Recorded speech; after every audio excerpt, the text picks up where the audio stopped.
कदम कदम पर तुमको मरना पड़ेगा, बेटे के आगे, नौकर के आगे, बहू के आगे, औरत के आगे, सेठ के आगे, नौकर के आगे, कहाँ तुमको नहीं मरना पड़ता है बताओ।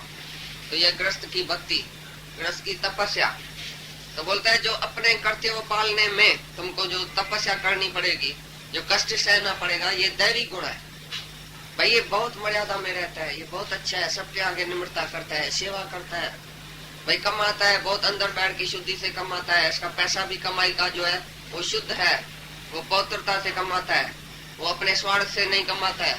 घर में रहता है, सबके लिए रहता है, सबके लिए कुर्बानी करता है, सबकी सेवा करता है, सबको खिला के माता पीछे खाती है, सब बच्चे को संभाल के बाप पीछे सोता है।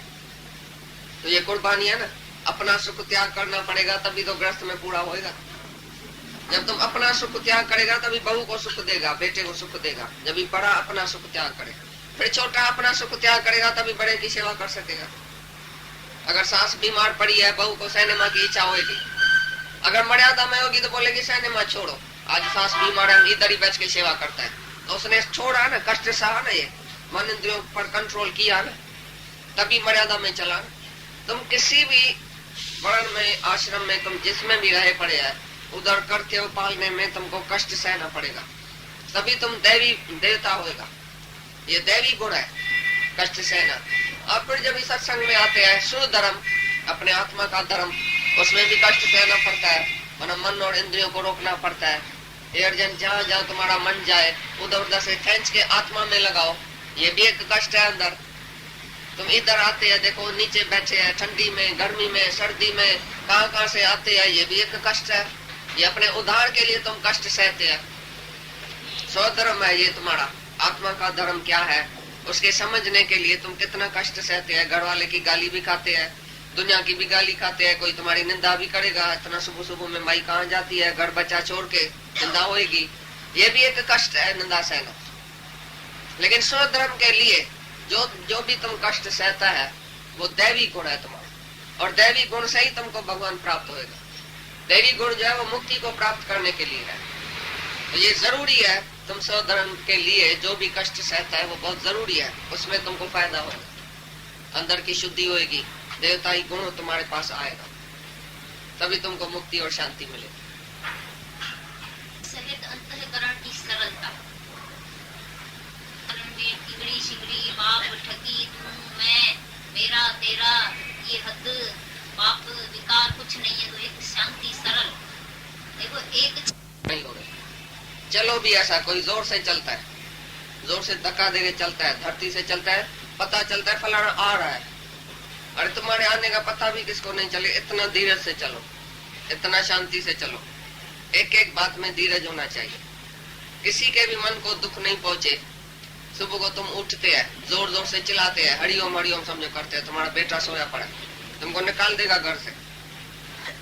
उसको तुमने दुखी क्यों किया, उसकी नींद क्यों टूटाया, बेचारा अच्छा है, नींद में पड़ा रहे। तो तुम्हारा शुभ कर्म भी उसको दुखी दे तो भी नहीं करना। तुम शांत में रहो, अपने हरिओम अंदर में बोलो। बाहर से बोलने से अगर किसकी नींद पिटे और वो बेचारा बीमार है, उसको भी आराम करने का समझो, और तुम बोल के चिल्लाते हैं, सुबह को उठ के बत्तियां जलाते हैं, भाई मैं सवेरे उठता हूँ, तुमको भी सवेरे उठना है जरूर, वो तुमको पीटेगा अंदर में।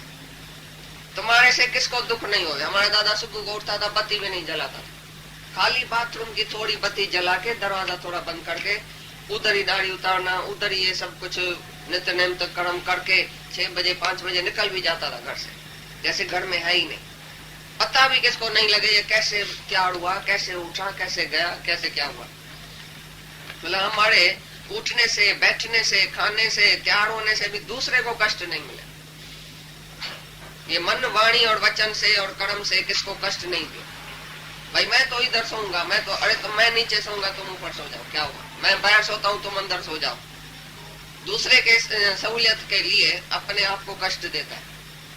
भाई तुम सब जियो, मैं चल मरूं, तुम सब जियो। एक एक बात में किसी को भी वो कष्ट नहीं देता है।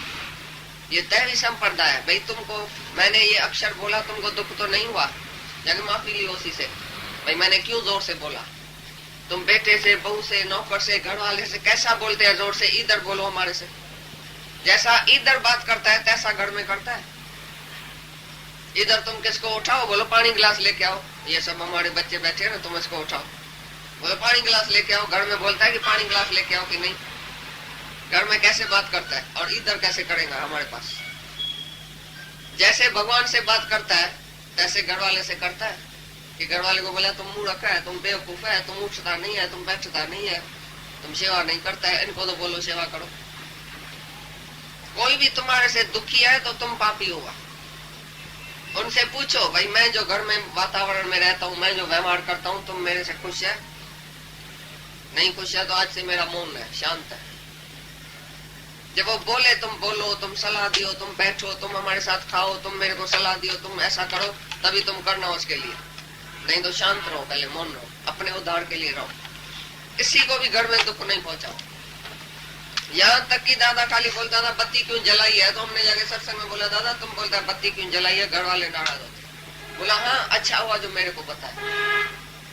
एक अक्षर भी बोलना पाप है ज्ञानी के लिए, क्योंकि सब नाराज होएगा तुम्हारे से।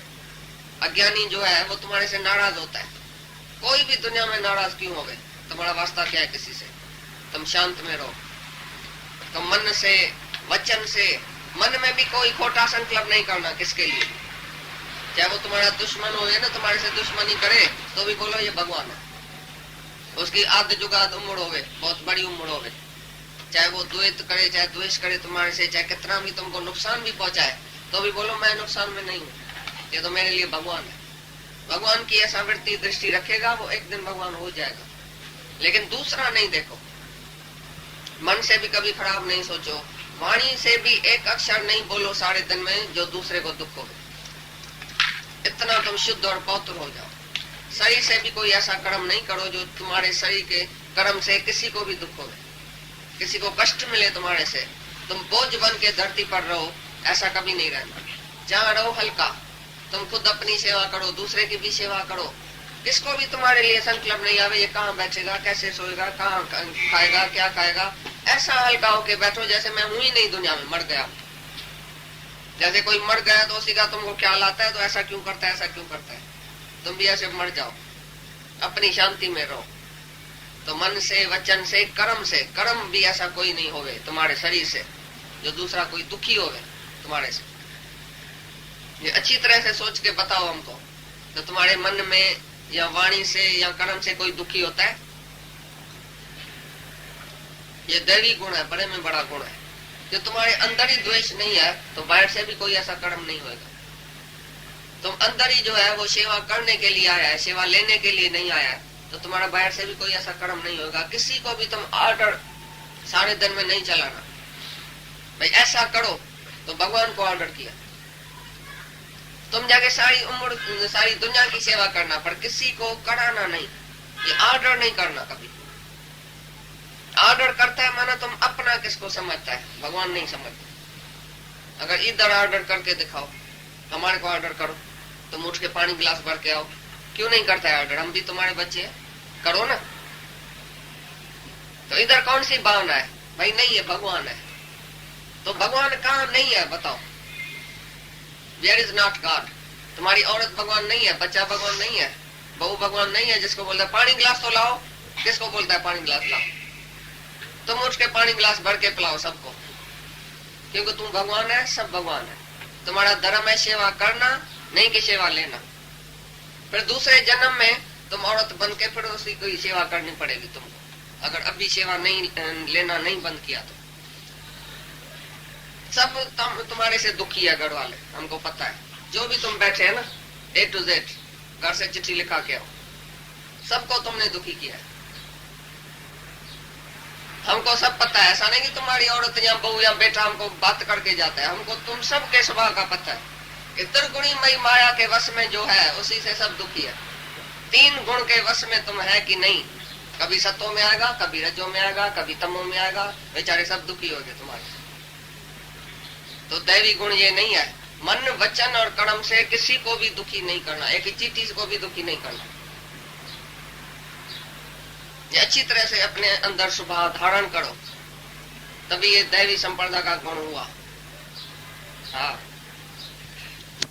जो तुमने अनुभव किया है आत्मा का, जो भाषण करता है, कौन भी भाषण जो करता है सत्य भाषण है, उसने सचमुच अनुभव किया है, सचमुच उसमें टिका पड़ा है। तो जैसा सुना है, जैसा तुमने सोचा है, जैसा तुमने अनुभव किया है, इतना बोलना और मीठी जुबान से बोलना। सच चाहो पर मिठा मिठो करे चाहो, ऐसी तरह से बोलो जो उसको सच लग जाए अंदर। सच्चा भाषण माने जितना तुम्हारे अंदर समर्थी होवे, जितना तुम सीखा है, जितना तुम समझा है, उतना तुम बोलो, जितना तुमने अनुभव किया। जास्ती बड़ा बड़ा लेक्चर करना, जास्ती बड़ा बड़ा ये व्याख्यान करना, ये तो माया है, एक सतोगुणी माया है। ये सब संत साधु जो तुमको लेक्चर करता है लेकिन अंदर में टिका हुआ नहीं है और तुम्हारे से पैसा लेता है, उधर से समझना उसने समझा ही नहीं। गीता का पाठ करके 8 आना लेता है तुम्हारे से, तुम भी खुश। 8 आने में गीता का पाठ पढ़ के सुनाया भाई ने, तो 8 आने में तो बहुत सस्ता है गीता। 8 आने में तुम गीता समझ सकता है। तो कहां से तुम गीता समझेगा, किधर से तुम भाषण सीख के आता है? कौन सा भाषण है उसका? सत्य भाषण है। तो जो भी बोले वो पहले देखो तो अनुभव किया हुआ है, उसका ज्ञान अनुभव में लाया है। प्रैक्टिस व्हाट यू प्रीच, तुमने प्रीच किया है, प्रैक्टिस किया है जो प्रीच करता है। ये दुनिया के जो मास्टर लोग है उसने प्रैक्टिस नहीं किया, ऐसे ही प्रीच करता है। क्योंकि घर में जाके इतना इतना बड़ा किताब क्रैम करके आगे लेक्चर करेगा। ये तुम्हारा गुरु गोसाई दुनिया का भी क्रैम करके गीता पढ़ के पहले एक दिन पहले गीता पढ़ेगा, भागवत पढ़ेगा, सीख के इतना सा इतना लेक्चर में, इतना लेक्चर 1 घंटे में हम करेगा। दूसरे दिन आके लेक्चर करता है भाई 1 घंटा साधु बोलेगा, फिर तुम दूसरी विषय पर बात करो, बोलेगा नहीं वो कल, आज खाली फलानी विषय पर हम बात करेगा, क्योंकि फलानी विषय पर पढ़ के आया था कल। भाई इतना ही हम बोलेगा। तो उसने अनुभव किया या क्रैम किया? जैसे मास्टर लोग है ना, क्रैम करके दूसरे दिन आता है, लिख के पढ़ के सबको सुनाता है, फिर दूसरे दिन उसको भूल जाता है। बैठा है ना प्रोफेसर, बताए अपनी बात। लेक्चर घर से छुपा के और सारा लिख के क्रैम करके दूसरे दिन आगे लेक्चर करेगा, फिर दूसरे दिन भूल जाएगा। ये इम्तिहान दे के आती है ना लड़कियां, MSc और MA, आज उसको बोलो तुम MSc का फलाना ये भाई बताओ, भूल जाएगा। इम्तिहान दे के फिर भूल जाएगी, क्योंकि क्रैम किया था 2 4 8 दिन बैठ के अपने मगज में वो विद्या डाल के जबरदस्ती इम्तिहान दे के आया, फिर जाके रांद रूंद किया, भूल गया। लेकिन ये आत्मा कभी भूल सकती है? ये ज्ञान जिसने मन से सुना, अनुभव किया, वो कभी भूल सकता है? 50 साल भी तुम समझो भी गीता नहीं पढ़ो, जो तुमने अभी सुनी है वो तुम भूल सकता है? जो गुरु के मुख से हमने एक अक्षर भी सुना था वो मोती हो गया। जैसे सिप्पी होती है ना, वर्षा की बूंद होती है, स्वाति की बूंद पकड़ के और मुंह बंद कर देती है, मुंह रखती है तो मोती बन जाता है। ऐसी तरह से गुरु के मुख से हम जो एक अक्षर भी सुनेगा अच्छी तरह से, एक लाइन एक पॉइंट उठा के जाएगा, वो हमारे जीवन में काम में आ जाएगी। जास्ती लेक्चर सुनने का जरूर भी नहीं है। नानक लेखे एक गल और है जखड़ा जाग। नानक बोलता है तो एक ही बात समझने की है कि तू आत्मा है। उसके लिए सब वेद शास्त्र ये वो स्मृतियां सब एक आत्मा को जानने के लिए लिखी पड़ी। वो जब गुरु समझाता है हमको तो तुम कैसे आत्मा है, तभी हम समझते हैं। इशारा करता है गुरु के इशारे कैसा, ये महावाक्य जो है वेदों का, वो भी गुरु के मुख से हमको सुनने का है। जब गुरु बोलेगा तब तो हम मसीह तीर लगाएगा, तभी हम ब्रह्मस्मयी बोलेगा। बाकी तुम वेद से पढ़ के बोलेगा हाँ मैं भी ब्रह्म हूं, तुम भी ब्रह्म है, कभी भी नहीं। वेद शास्त्र भी गुरु की महिमा करके गया। सब ग्रंथ साहब जाके पढ़ो तो मत कोई भरम भूले संसार, गुड़ बिन कोई न तरस पाए। जैसो चंदा उगवे सूरज चढ़े 1000, एते चानन होंदिया गुड़ बिन गोड़ अंधा। कितना भी सूरज और चांद निकले, कितनी भी रोशनी होवे, कितना भी तुम वेद शास्त्र पढ़ो, लेकिन गुरु के सिवाय अंधेरा है, घोर अंधेरा है। क्योंकि गुरु के पास चाबी है, तुम्हारे मत को चाबी लगाएगा। जब ये मत खुलेगी तभी सब वेद शास्त्र अंदर जाएगा और गुरु का वचन भी अंदर जाएगा। ये विवेक और विचार की चाबी गुरु के पास होती है, वो आके तुम्हारी चाबी खोलेगा, तभी तुम एक एक अक्षर समझ सकेगा अच्छी तरह से। सत्य भाषण। हाँ, अर्जुन ज्ञानी चाहे अज्ञानी अपने स्वभाव के वश में है। ज्ञानी ने स्वभाव को वश किया है, अज्ञानी स्वभाव के वश में है। इसके लिए ज्ञानी किसको दोष ही नहीं देता है जो क्रोध करे। हजारे तुम इधर आते हैं, तुम्हारे में कितने भी अवगुण होंगे, उल्टे चलेंगे, क्या भी करेंगे, कैसा किसका स्वभाव, कैसा किसका स्वभाव, तो ज्ञानी तुम सबके ऊपर करुणा करता है, बोलता है ऐसा भी होता है क्योंकि इसका स्वभाव ऐसा है, इसने स्वभाव को वश नहीं किया। तो अज्ञानी में तुम उम्मीद रखता है कि वो ज्ञान की चलत करे क्या। अज्ञानी माना क्या, अज्ञानी माना अंधेरे में वो जरूर ठोकरे खाएगा, धक्का खाएगा, उल्टा चलेगा, उल्टा तो चलेगा ही। ये तुम क्रोध करके अपने को क्यों जलाता है, दोष दूसरे का, जलता है तुम, कितना न मूर्ख है, अपने को क्यों जलाता है, अपने आत्मा को जैसे अंदर जलाता है। भगवान बोलता है मैं अंतर्यामी सबके अंदर बैठा हूं और मेरे को कष्ट देता है।